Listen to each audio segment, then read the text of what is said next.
Hi viewers, నమస్కారం. నేను doctor Sunitha, fertility consultant, 49 fertility centre, Tirupati branch. నేను ఈరోజు చాలామందికి డౌట్ ఉన్న ఒక ఇంపార్టెంట్ టాపిక్ ఎండోమెట్రియోసిస్ గురించి మాట్లాడదలుచుకున్నాను. సో ఎండోమెట్రియోసిస్ అంటే ఏంటి అనేది చాలామందికి డౌట్ ఉంటుంది. మనము అంటే ఆ టర్మ్ కూడా డిఫరెంట్గా ఉంటుంది కాబట్టి దాని గురించి అంత అవగాహన అనేది చాలామందికి ఉండదు. సో దాని గురించి చెప్పాలని ఎక్స్ప్లెయిన్ చేద్దామనేసి అనుకుంటున్నాను.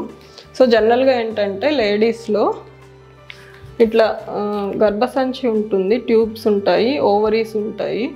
సో ఓవరీస్లో ఎగ్స్ అనేటివి ఉంటాయి అన్నమాట. ఎవ్రీ మంత్ రెగ్యులర్ పీరియడ్స్ ఉన్న వాళ్ళకి ఫస్ట్ 14 days ఎగ్ రిలీజ్ అవుతుంది, ట్యూబ్ గుండా లోపలికి వస్తుంది.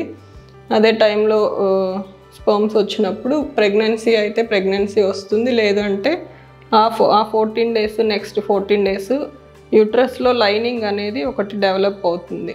సో ఆ లైనింగ్ అనేది షడ్ అయిపోతుంది అనమాట. సో ఈ ఎండోమెట్రియోసిస్ ఉన్న వాళ్ళకి వేరియస్ రీజన్స్ వల్ల, కొంచెం జెనెటిక్ ప్రీడిస్పోజిషన్ కానీ, లేదు ముందు చాలా డిఎన్సీస్ అలా ఏమన్నా చేసున్నా, ఇలాంటి కారణాల వల్ల ఈ లోపల లైనింగ్ ఉండాల్సిన లైనింగ్ ఇటు నుంచి ఇట్లా లోపలికి వచ్చేసి ట్యూబ్స్ గుండా లోపలికి వచ్చి ఓవరీస్లో కలెక్ట్ అవ్వడము, లేదంటే ట్యూబ్స్ లోపల కలెక్ట్ అవ్వడము, ఇంకా బయటకు పెల్విస్లో కూడా వచ్చి ఒక పేగుల మధ్యలో అతుకులు రావడము, ఇలాంటి దాన్ని so endometrial tissue in out side location అనేదాన్ని ఎండోమెట్రియోసిస్ అనేసి అంటాము. సో దీనివల్ల ప్రాబ్లమ్స్ ఏంటి అంటే, ఇలా ఎండోమెట్రియల్ టిష్యూ ఓవరీలో కలెక్ట్ అవుతే ఏమవుతుందంటే, అది బయటకు వెళ్ళడానికి దారి లేకపోవడం వల్ల లోపలే ఒక సిస్ట్ లాగా ఫామ్ అవుతుంది. సో అది డీజనరేట్ అవ్వడం వల్ల అది చాక్లెట్ సిస్ట్ అని అంటాము. Next so chocolate cyst size పెరిగే కొద్దికి పక్కన ఉన్న ఎగ్స్ అంతా కూడా కంప్రెస్ అవ్వడము, ఫ్లూయిడ్ వల్ల క్వాలిటీ, టాక్సిక్ ఎఫెక్ట్స్ వల్ల ఎగ్ క్వాలిటీ తగ్గిపోవడము అనేది ఒక ప్రాబ్లము. ఇంకొకటి ఏంటంటే, ట్యూబ్స్ లోపల ఆ ఎండోమెట్రియల్ టిష్యూ ఉండడం వల్ల అతుకులు ఫామ్ అవడము, బయట కూడా ఒక ఆర్గాన్కి ఇంకొక ఆర్గాన్కి అతుకులు ఫామ్ అవడము, యూట్రస్ వెనక భాగం నుంచి పేగులకి అంతా అట్లా చాలా డిఫరెంట్గా అడెషన్స్ అనేది ఫామ్ అవుతూ ఉంటాయి. సో వీటి వల్ల ఒకటి ప్రెగ్నెన్సీకి ప్రాబ్లం అవుతుంది, ఇంకొకటి సివియర్ పెయిన్ అనమాట. అలా ఒక్కొక్క ఆర్గాన్ అతుకులు రావడము, ప్లస్ ఎవ్రీ మంత్ ఈ లైనింగ్తో పాటు అది కూడా పెరుగుతుంది. కానీ దానికి అంటే కంప్రెషన్ ఎఫెక్ట్ వల్ల కూడా పెయిన్ అనేది చాలా సివియర్గా ఉంటుంది. సో ఇప్పుడు మనము దీంట్లో డిఫరెంట్ గ్రేడ్స్ ఉంటాయి, mild, moderate, severe, minimal endometriosis అనేసి. మనకేంటంటే ఓవరీలో కలెక్షన్ అయ్యి చాక్లెట్ సిస్ట్గా ఉన్నది స్కాన్ ద్వారా తెలుస్తుంది, లేదు సిమ్టమ్స్లో కూడా సివియర్ పెయిన్ ఇలాంటి వాటి వల్ల తెలుస్తుంది.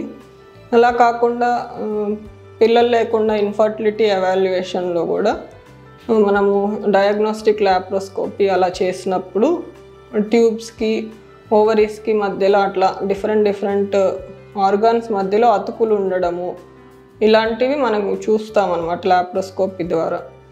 సో మైల్డ్, మోడరేట్ ఎండోమెట్రియోసిస్ ఉన్న వాళ్ళలో, పిల్లలు లేని వాళ్ళకి ఇన్ఫర్టిలిటీలో ట్రీట్మెంట్గా ఏం చేయొచ్చు అంటే, ఒకటి డయాగ్నోస్టిక్ ల్యాప్రోస్కోపీ చేసినప్పుడు ఒక ట్యూబ్స్కి అడ్హెషన్స్ అవంతా అంటే అతుకులన్నీ రిలీజ్ చేసి న్యాచురల్గా కూడా ట్రై చేయడానికి అవకాశం ఉంటుంది.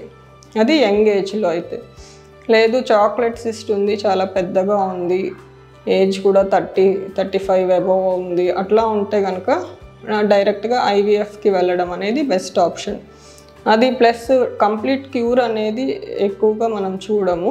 జనరల్గా ఒక్కసారి సిస్ట్ వచ్చిందంటే కొంతమంది 19 yearsకి ఒకసారి సర్జరీ చేసుకుంటారు, మళ్ళీ 23 yearsకి, మళ్ళీ 25 yearsకి ఇలా చేస్తూ ఉంటారు ఓవేరియన్ సిస్ట్కి. జనరల్గా ఏంటంటే మరీ చాలా పెద్ద సైజ్ అయితే తప్ప జనరల్గా అట్లా రిపీటెడ్ సర్జరీస్ అనేది ఎంకరేజ్ చేయము. మెయిన్ ఎండోమెట్రియోసిస్ ఉన్న వాళ్ళకి ఇంపార్టెంట్ టిప్ ఏంటంటే, తొందరగా ప్రెగ్నెన్సీ అనేది ప్లాన్ చేయాలి.